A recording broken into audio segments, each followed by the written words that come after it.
Hi everybody, my name is Aisa. I am a pelvic floor PT and holistic fitness coach. So today we're going to be talking about stretches for your tight pelvic floor. So what might lead you to believe you had a tight pelvic floor? So there could be pain with sex, difficulty pooping, just pain in your pelvic region, or you could have other problems like your back, your hips, your knees, things of that sort. If you have a tight pelvic floor, best way to find out is get it checked out by a pelvic floor PT. So we're going to be going through 5 exercises today to stretch out or lengthen or relax your pelvic floor. But before we get into these stretches, we got to talk about what the pelvic floor is. So your pelvic floor are these muscles that rest at the base of your pelvis. So we're going to be stretching different portions of our pelvic floor today to get some of these muscles to let go and relax. Also, there's different portions of your pelvic floor. So you have a front and a back and a right and a left. So there's going to be exercise that we're going to be doing today to stretch out this back portion of our pelvic floor.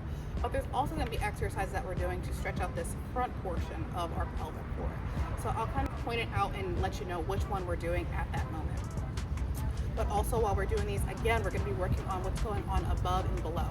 And with these exercises, we're really focusing on this breathing sequence. So this is what's going to allow our body to let go and allow some of these muscles to lengthen to help you achieve whatever you're trying to achieve, whether that is pain-free sex, better movement quality, better poops, because we always want some better poops, just whatever you're trying to achieve. First one, we're going to be doing a puppy pose. What this is going to do, it's going to lengthen out and relax this back portion of our pelvic floor.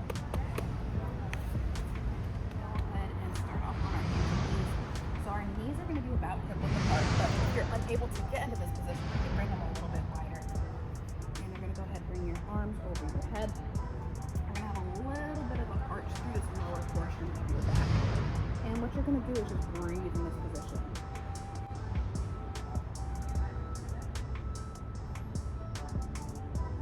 So when you breathe in, what you're really trying to do is let this portion right here let go to allow those muscles to relax and lengthen. To make it a little bit harder, you can go ahead and bring your feet a little bit wider, keeping your knees in the same position, and do the same thing.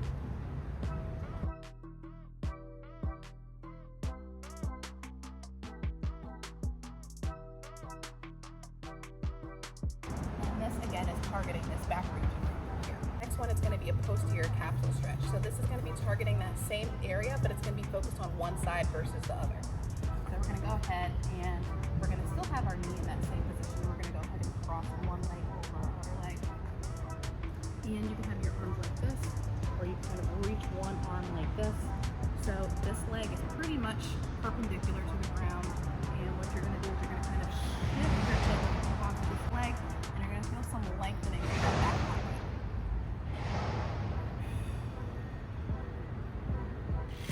Don't record in the sun. Okay, so my phone just overheated. And yeah, so that's why I'm in a new position right now. Okay, so anyways, this kind of works out for the best because the mat was actually getting hot too. So, okay. When we're focusing on getting that back portion of our pelvic floor to relax and lengthen, we're really just getting this right here to open up a little bit and our femur to internally rotate. So what that does right here is your pelvic floor muscles are sitting underneath here. What this is doing is allowing all of these muscles to separate and lengthen. So just allowing some of these muscles to lengthen and incorporating that breathing sequence, that will let these muscles let go a little bit. So this one, we're going to be stretching the front portion of our pelvic floor, but we're also getting our adductors as well. So our adductors have myofascial connections to this pelvic floor, so getting those to let go sometimes is really important as well. Have your hands directly underneath your shoulders, and you're going to have one foot all the way out to the side. And this one's going to be directly underneath your hip. So you have this little push forward through your shoulder blades. I'm looking about a foot ahead of me. And you're just going to sit back and you breathe in.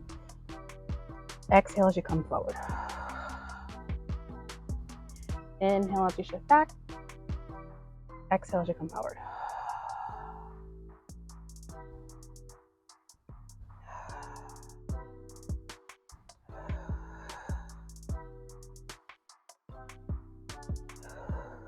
So this next one is going to be working on that front portion of your pelvic floor, but also those adductors as well. But this one, we're also targeting your back as well, because like I said before, there's influences above and below that we're really trying to work on. So that previous one, we were getting those adductors to let go. That was below. This one, we're getting our back to let go, which is above. So this one, our knees are going to be a little bit wider than hip width apart, and you're going to go ahead, sit back, and reach both arms in front like this. So I really like to put a pillow underneath my belly to really get that back and that back of your rib cage to expand while doing this. This will kind of address some of that pelvic positioning, which is really important, addressing your body as a whole. And reach your arms in front like this. Full breath in, 360 expansion, exhale.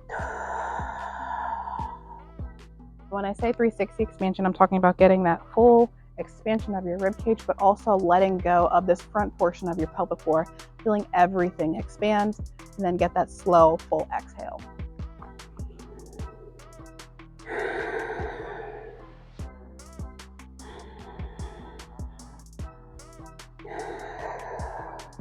And if you want, you could also bring both arms towards one side. This is going to help you feel a little bit more lengthening towards one side of your back versus the other.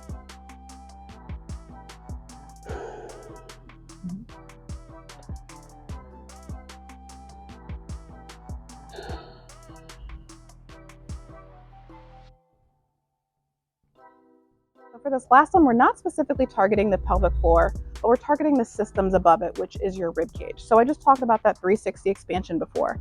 So in order to take some tension off of your pelvic floor, your rib cage needs to move a little bit better. So for this one, we're really just focusing on getting that rib cage to move a little bit better. And this one is going to be called a gator. So you're going to go ahead and lay on your side. Ideally, if you have a lot of neck tension, if you do have pelvic floor problems, you probably do have a lot of neck tension, make sure you're supporting your head. I am outside, so I don't have a pillow or a block with me. So you're going to have both arms in front like this, and you're going to have your knees bent to either 90 degrees or a position that's comfortable for you. You're going to reach both arms out in front like this, and you're going to go ahead, rotate backward with your top arm, follow with your head, keeping your arm nice and long. Inhale as you rotate back, exhale as you return.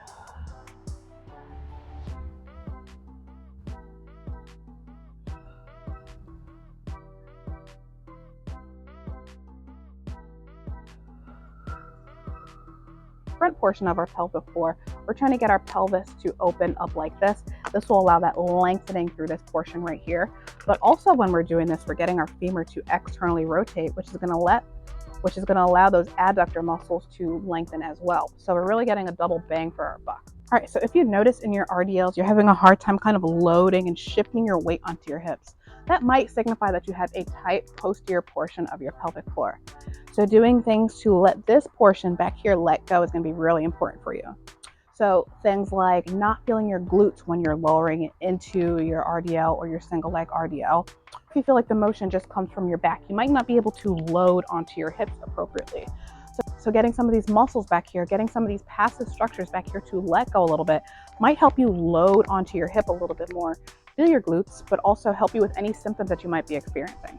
A hard time lowering to this end range of your squat, you might have mobility restrictions of your front portion of your pelvic floor or your adductors as well. So exercises that let this front portion let go will be really beneficial for you. After you get these muscles to let go, you want to make sure that you're able to use these muscles functionally as well. So just getting these muscles to lengthen and let go is not the end all be all. After this, there's other steps that you want to take to make sure your pelvic floor is functioning with the rest of your body. So like I was saying in the beginning, your pelvic floor is a sling of muscles, but these muscles do not act in isolation. They work with the rest of your body to help you accomplish whatever task that you're trying to complete, whether that is sex, whether that is pooping, whether that is lifting some heavy at the gym. So make sure you're training your pelvic floor to work with the rest of your body. So if you're having a hard time integrating some of these pelvic floor stretching or relaxation exercises into your workout routine, please see the link below so that we can work together so I can help you come up with a program that works just for you. If this is helpful, please share with your friends. They might not be talking about some of these issues, but you're probably not the only one experiencing some issues in this region. So the more people that know about this, the more people that get help for this. So thank you for watching, and I'll talk to you guys soon.